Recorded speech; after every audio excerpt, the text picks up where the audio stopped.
Este programa es posible gracias al aporte de los mecenas del canal. La Torre de Babel.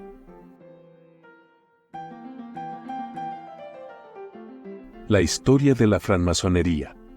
Sus leyendas, tradiciones e historia cronológica. Volumen 1. Albert Gallatin Mackey, 1807 a 1881. Masón, médico y escritor norteamericano. Fue un miembro activo de la masonería y ocupó importantes cargos en las logias.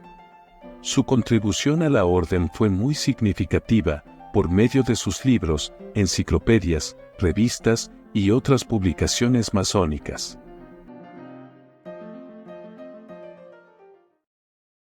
Si te gusta este video, dale like y suscríbete al canal para que puedas seguir creciendo.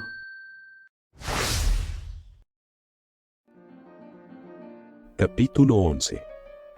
La Torre de Babel.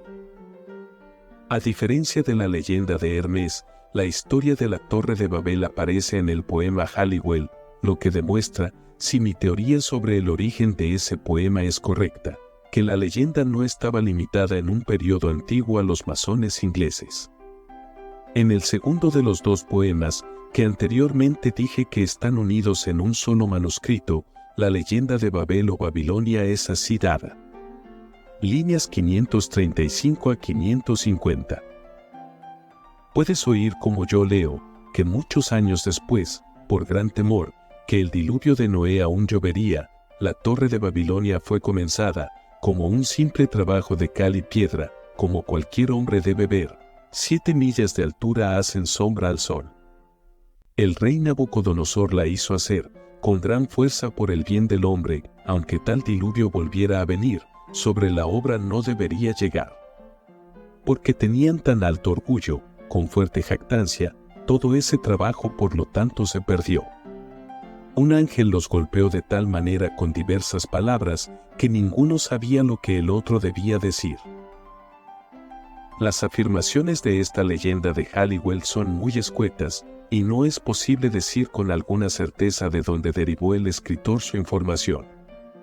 Ni del libro del Génesis, ni de Berosus, ni de Josefo, podría haber obtenido la información que le ha dado su forma peculiar a la leyenda. El anacronismo de hacer a Nabucodonosor, quien vivió aproximadamente 16 siglos después del evento, el constructor de la torre, es digno de notar. Parecería que el escritor del poema tenía un conocimiento general de la bien conocida tradición de Babel, y al dar un relato vago de ella había confundido el tiempo y el lugar de la construcción, y el supuesto nombre del constructor. En todo caso, los legendistas masónicos posteriores no aceptaron al escritor del Halliwell como autoridad, o más probablemente, desconocían por completo su poema.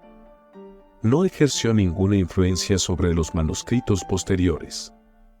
La siguiente ocasión que la leyenda de Babel aparece es en el manuscrito Cook, escrito al menos un siglo después que el Halliwell. La leyenda, tal como es allí dada, está en las siguientes palabras. Está escrito en la Biblia, Génesis, capítulo 10, como Cam, hijo de Noé, engendró a Nimrod, y él fue un hombre poderoso sobre la tierra, y fue un hombre fuerte, como un gigante, y fue un gran rey. Y el comienzo de su reino fue el verdadero reino de Babilonia y las ciudades de Arak, y Arcad y Calan, y la tierra de Sinar. Y este mismo Cam comenzó la Torre de Babilonia.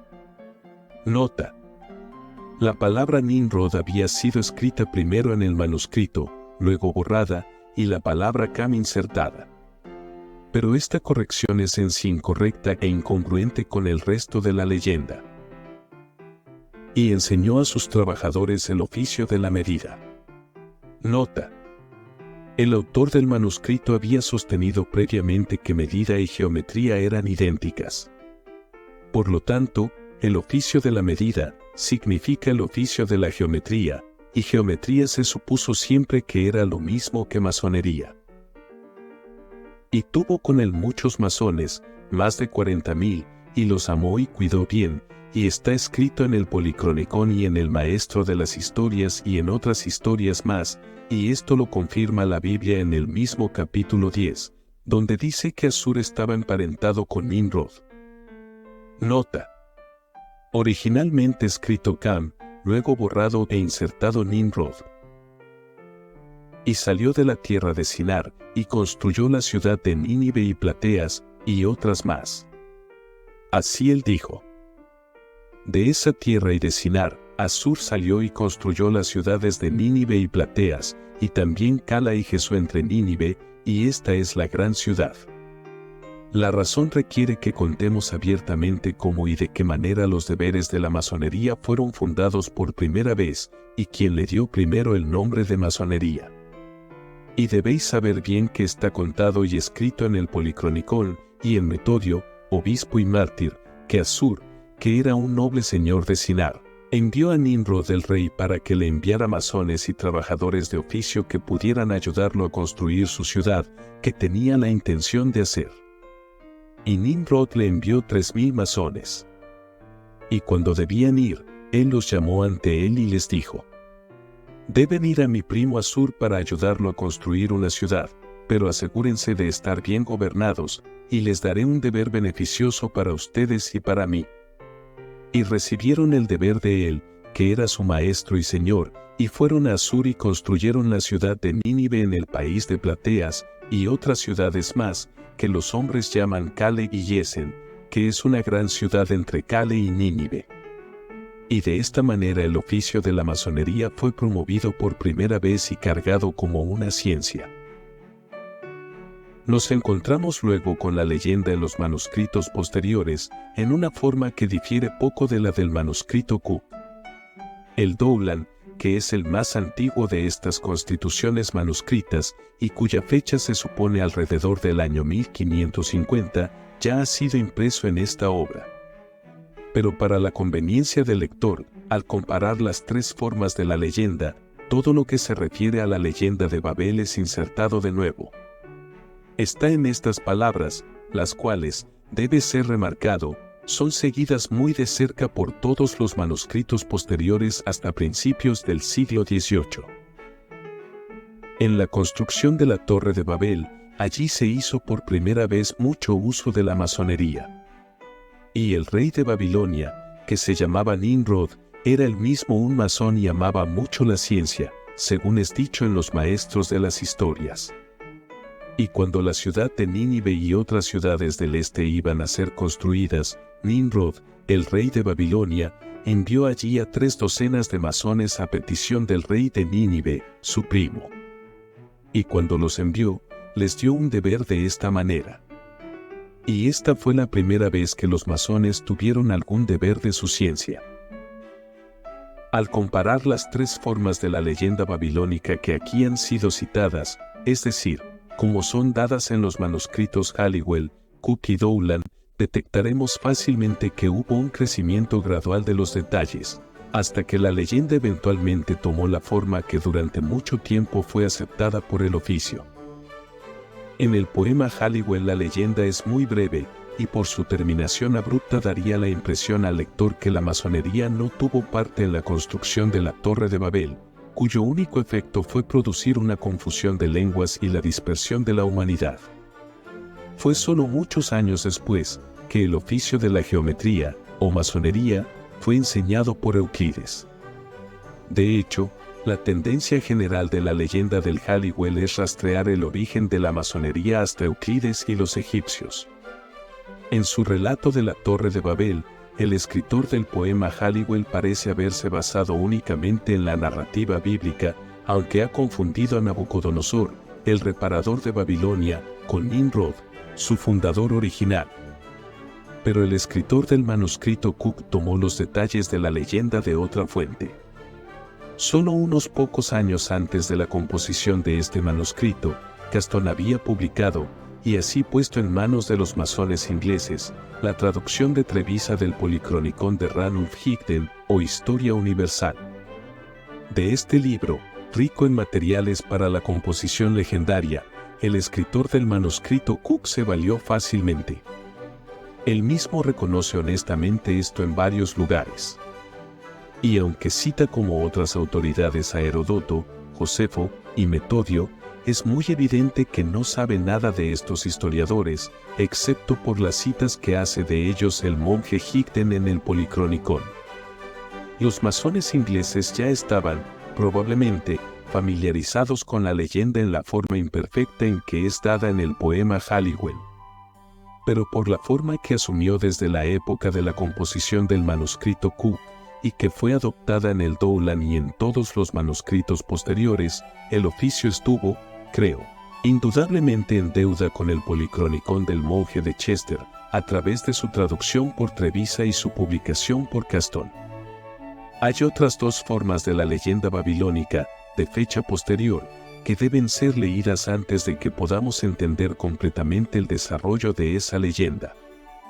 En 1723, Anderson publicó, por la autoridad de la Gran Logia de Inglaterra, las constituciones de los francmasones. El doctor Anderson estaba, sin duda, en posesión o tenía acceso a muchas fuentes de información en la forma de antiguos manuscritos que se han perdido desde entonces, y con estos, asistido en cierta medida por su propio ingenio inventivo, extendió la breve leyenda del oficio a 34 páginas en cuarto. Pero como este trabajo tenía un carácter oficial, y fue escrito y publicado bajo la sanción de la Gran Logia, y distribuido libremente entre las logias y masones de la época, la forma de la leyenda adoptada por él fue aceptada por la fraternidad durante un periodo muy largo como auténtica. La leyenda andersoniana de la Torre de Babel moldeó, por lo tanto, la creencia del oficio inglés durante, al menos, todo el siglo XVIII. Antes de realizar cualquier cita de la versión andersoniana de la leyenda, será necesario referirse a otra copia de las antiguas constituciones. El Dr. Krause, autor de una obra masónica erudita titulada Los tres documentos más antiguos de la Hermandad de los Francmasones, publicó en esa obra en 1810, volumen 3, página 5, una traducción al alemán de un documento que él llama las Constituciones de York. Sobre este documento, Krause ofrece la siguiente explicación.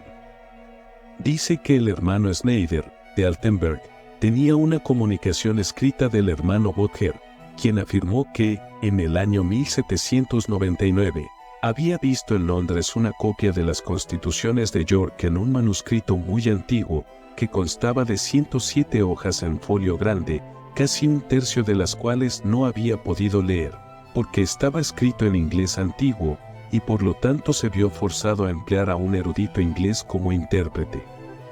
Schneider hizo diligentes investigaciones sobre este manuscrito, y eventualmente recibió una traducción al latín certificada, hecha en 1806, a partir de la cual, en 1808, compuso una versión en alemán.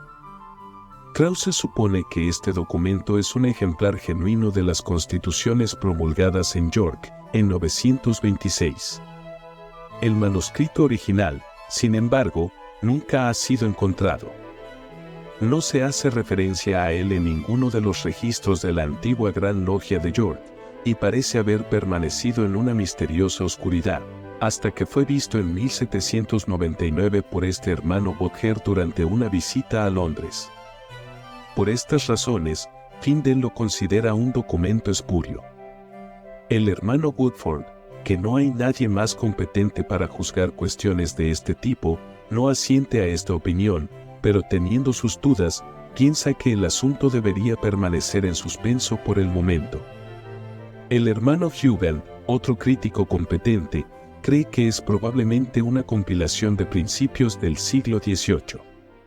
Cuando el lector haya cotejado los extractos a punto de ser entregados de las constituciones de Anderson y el manuscrito de Krause, creo que estará de acuerdo conmigo en que, o bien Anderson había visto este último manuscrito, o que el autor de este estaba familiarizado con la obra de Anderson. La similitud general de ideas, la colocación de ciertas palabras y el uso de frases particulares deben llevar a la conclusión de que uno de los dos escritores estaba familiarizado con la producción del otro. ¿Cuál fue el primero? No puede determinarse fácilmente, ni es importante, ya que eran documentos casi contemporáneos, y por lo tanto, ambos muestran cuál era la forma asumida por la leyenda a principios del siglo XVIII. Nota: cuanto más leo este documento, y más reflexiono sobre su evidencia interna, más me convenzo de que fue escrito después de la primera edición de las Constituciones de Anderson, y quizás luego de la segunda. De hecho, estoy casi preparado para asignar cualquier parte del siglo XVIII para la fecha de su composición.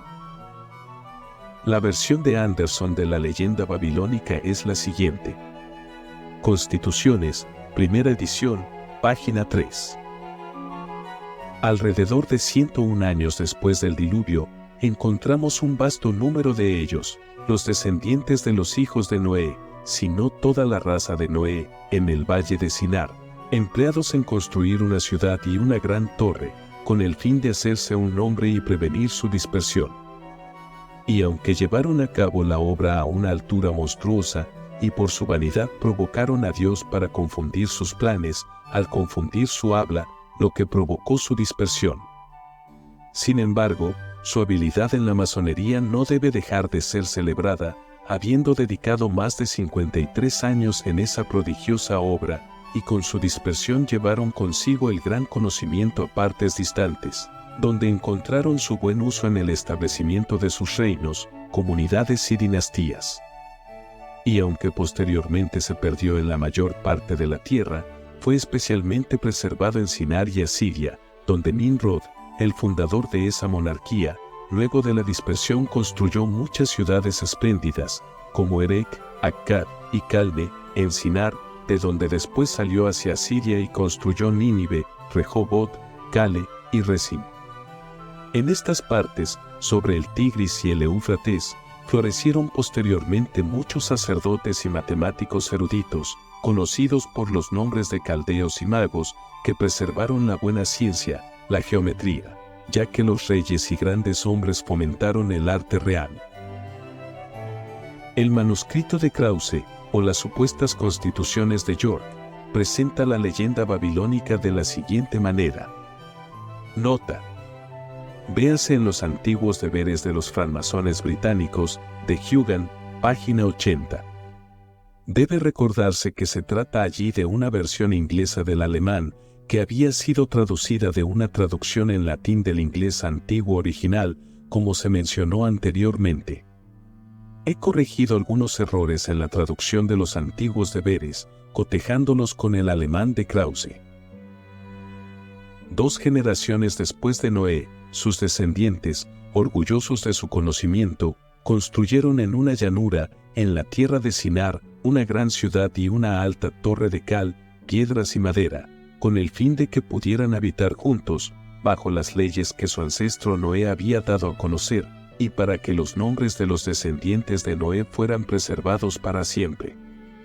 Esta arrogancia, sin embargo, no complació al Señor en el cielo, el amante de la humildad. Por lo tanto, causó una confusión en su habla antes de que la torre estuviera terminada, y los dispersó en muchas tierras inhabitadas, donde llevaron consigo sus leyes y artes, y luego fundaron reinos y principados, como testifican frecuentemente los libros sagrados. Nimrod, en particular, construyó una ciudad de considerable tamaño.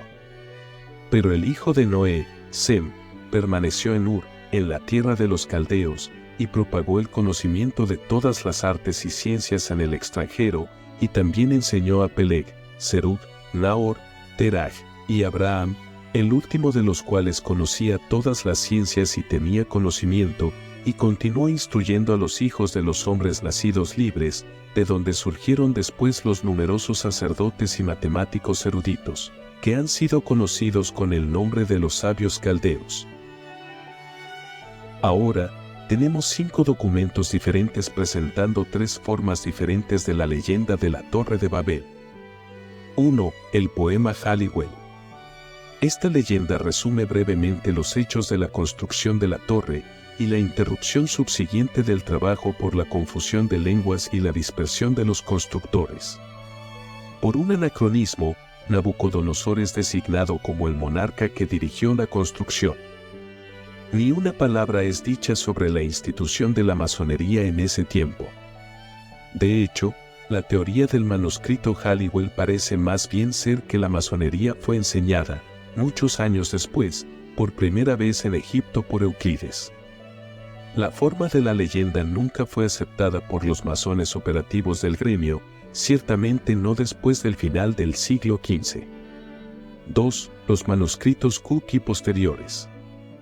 Esta forma de la leyenda atribuye el origen de la masonería a la era de la construcción de la torre. Nimrod es nombrado gran maestro y crea el primer deber, es decir, redacta la primera constitución que tuvieron los masones. Asur, el hijo de Sem, también es representado como un gran masón, el constructor de la ciudad de Nínive, y a quien Nimrod envió obreros para ayudarlo. Desde Babilonia, la masonería fue llevada luego hacia Egipto.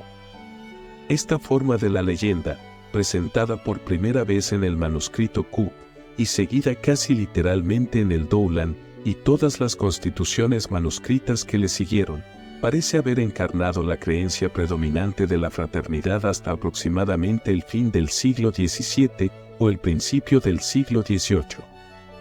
3. Las constituciones de Anderson y de York. En estas, la forma de la leyenda está mejorada considerablemente. La idea de que la masonería fue establecida por primera vez, con leyes apropiadas, en la Torre de Babel, bajo la supervisión de Nimrod, es todavía conservada. Pero Asur ya no aparece como constructor de ciudades, ayudado por su primo, sino que es transformado, y correctamente también, en el reino de Asiria, donde el mismo Nimrod construyó Nínive y otras ciudades. Y la siguiente aparición de la masonería se dice que es, no en Egipto, como en los manuscritos anteriores, sino que se dice que había sido propagada después de la dispersión por los magos en la tierra de los caldeos. Esta forma de la leyenda prevaleció durante quizás todo el siglo XVIII. Se convirtió en la convicción establecida de los masones de ese periodo, que la masonería fue instituida en la Torre de Babel por Nimrod y desde allí propagada a los caldeos. Así, en el libro Uso y abuso de la francmasonería, de Smith, página 29, publicado en 1783, se dice que después del diluvio los masones fueron llamados primero noaquitas, y luego sabios u hombres sabios, caldeos, etc.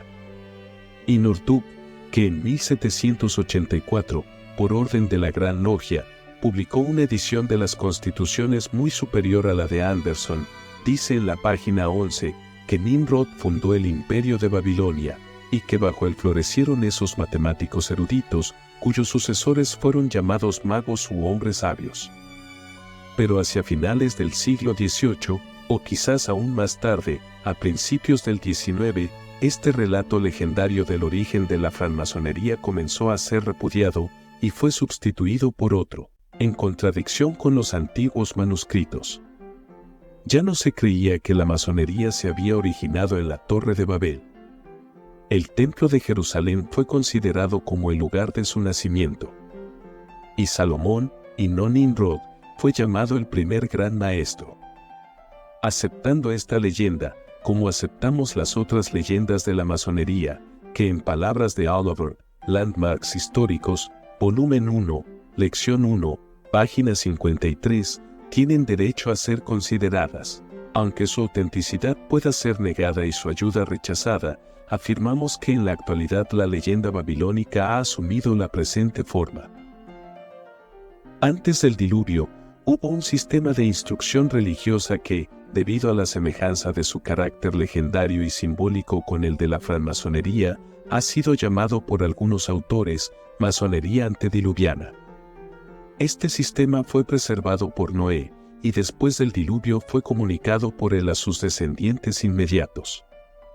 Este sistema se perdió en el tiempo de la dispersión de la humanidad y fue corrompido por los paganos en sus misterios. Pero posteriormente fue purificado, y la francmasonería, tal como la tenemos ahora, fue organizada por el rey de Israel en el tiempo de la construcción del templo. Esta idea es bien ejemplificada en el ritual americano, el cual, tenemos todas las razones para creer, fue inventado hacia finales del siglo XVIII.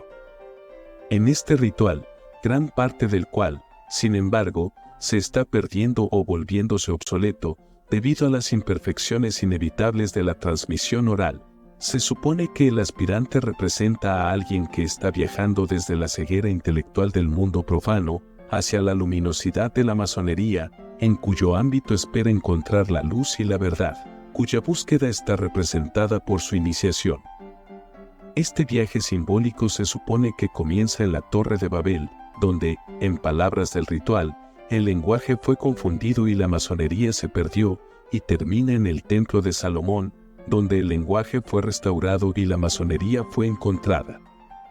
Por lo tanto, según esta última forma de la leyenda, la Torre de Babel es degradada desde el lugar prominente que le fue dado en las formas más antiguas, como el lugar de nacimiento de la masonería, y se convierte simplemente en el símbolo de la oscuridad y la ignorancia del mundo profano, en contraste con la luz y el conocimiento que son derivados de una iniciación en el sistema de la masonería especulativa. Pero los antiguos masones que elaboraron la leyenda del oficio se ajustaban más a la verdad histórica que estos ritualistas modernos, cuando asignaron a Babilonia la gloria de ser la fuente original de las ciencias. Lejos de ser un lugar de oscuridad intelectual, aprendemos de las inscripciones cuneiformes que los antiguos babilonios y sus copistas, los asirios, estaban en posesión de una literatura maravillosa. Desde las ruinas de Babilonia, Nínive y otras antiguas ciudades de la llanura de Sinar, se han excavado tabletas de terracota inscritas con leyendas en caracteres cuneiformes.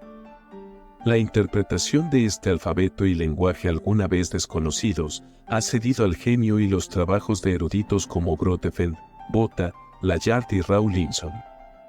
A partir de los fragmentos encontrados en Kouyunjik, el nombre árabe moderno para el sitio de Nínive, el difunto señor George Smith conjeturó que había en la Biblioteca Real de Nínive más de 10.000 tabletas inscritas, que incluían casi todos los temas de la literatura antigua, toda la cual fue tomada por los asirios de fuentes babilónicas. Relato caldeo del Génesis, página 21. Hablando de esta literatura, Smith dice que en un periodo temprano de la historia babilónica tuvo lugar un gran desarrollo literario, y fueron producidas numerosas obras que incorporaban los mitos, la religión y la ciencia prevalentes de esos días. Escritas, muchas de ellas, en un estilo noble de poesía, y apelando a los sentimientos más fuertes del pueblo por un lado, o registrando los mayores esfuerzos de su ciencia por el otro. Estos textos se convirtieron en los estándares de la literatura babilónica, y las generaciones posteriores se contentaron con copiar estos escritos, en lugar de hacer nuevas obras para ellos mismos. Relato caldeo del Génesis, página 22. Vemos, por lo tanto, que los masones de hoy están equivocados cuando hacen de Babel o Babilonia el símbolo de la oscuridad intelectual, y suponen que allí la luz de la masonería estuvo extinguida por un tiempo, solo para ser reiluminada en el Templo de Salomón.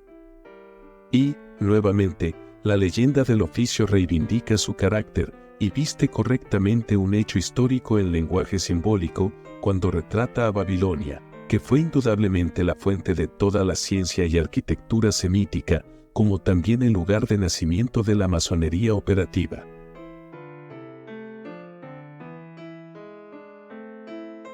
La historia de la francmasonería. Volumen 1. Albert Gallatin Mackey. 1898 y 1906. Nueva York y Londres. The Masonic History Company. Páginas 53 a 62.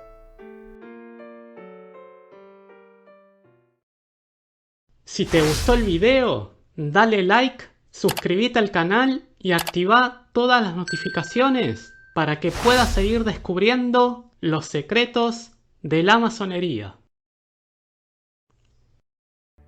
Este programa fue posible gracias al aporte de los mecenas del canal, como Martín Fuchineco, a quien expresamos nuestro agradecimiento.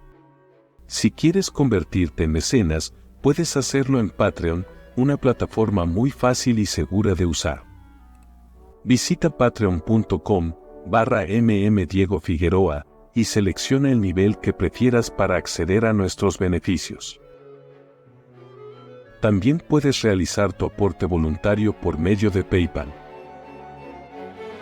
O adquirir el libro, El viaje iniciático masónico, Muerte y Resurrección, del escritor argentino Diego Figueroa.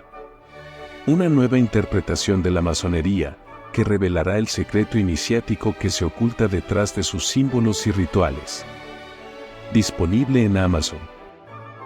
Muchas gracias y hasta el próximo programa.